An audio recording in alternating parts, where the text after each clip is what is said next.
Hey everyone, welcome back to Handmade. This is AV. You guys know I love crafting, but what you didn't know is that I also teach craft classes in real life.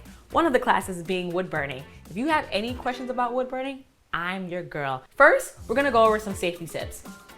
It's wood burning, so that means it burns. It will burn your hand. When it's heating up, you never wanna touch this part of the element ever.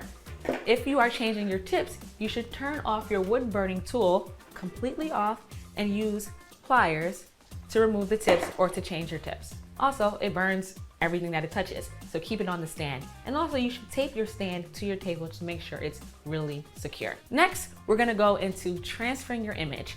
Once you find an image that you like, you can freehand, but if you find an image that you like on the internet or somewhere, you can use carbon paper. Take a piece of tape it to your wood. Take your carbon paper, just put it right underneath and begin tracing.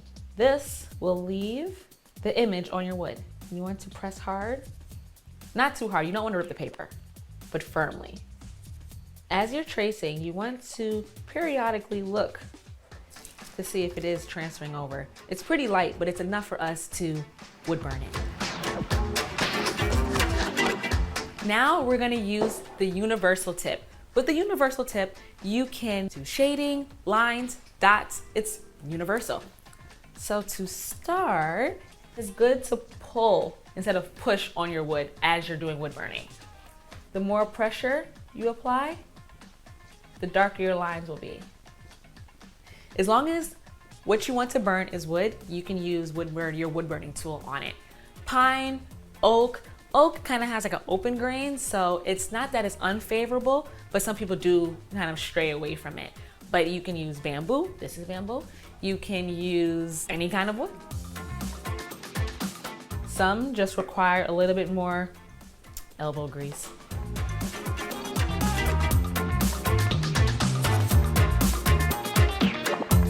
If you find that your wood burning tool is not burning as consistently, you might have carbon on it, so you can just use a piece of sandpaper and brush it off.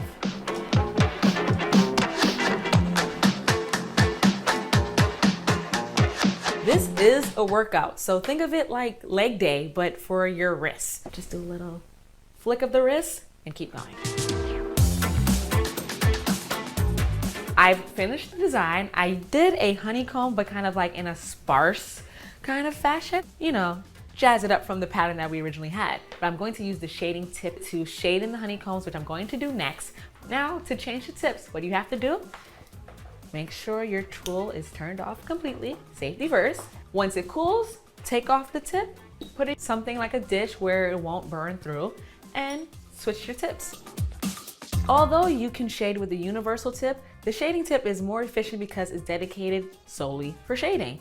Now, you want to apply even pressure, but when you press harder, it is darker, or when you do less pressure, it's lighter. So you can get nice gradient shading on your projects. And you wanna just rub it like how you would a pencil. Like you're just like filling it in. I am deciding to shade some of the cones just to give it some more, pizzazz. And as you can see with this one, you can go super dark, but we're gonna go a little bit lighter on some of the other ones just to show you the different types of ways you can shade. It's all in the wrist.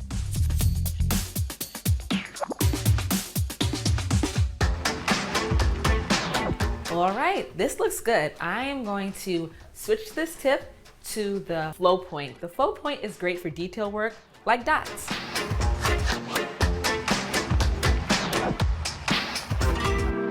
We are done with our board, but I have a few techniques to show you with the flow point. In wood burning, writing can be kind of difficult using the other points, but when you use the flow point, that makes curves, dots, and cursive a lot easier. And I'm going to show you how. I printed this out, cut it small, and I'm going to rub my pencil just like this so I get enough graphite on the back of my image. You can use this method if you don't have access to carbon paper. Okay, now we're going to put it on our piece and we're going to take our pencil and trace. Here you go. Now that we have our word transferred, we are going to take the flow point and gently work. This burns a lot faster because this wood is softer than the cheese board. And now, because the wood is so soft, we can just use the flow point to shade it in. Yum!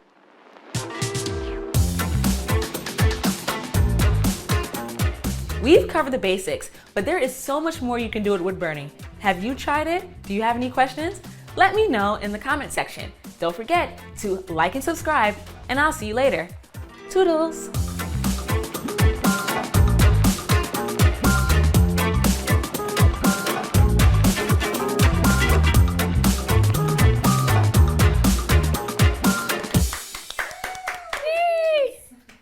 And don't forget to turn off your wood burner. Yeah! Be safe. Don't burn your hands or your house.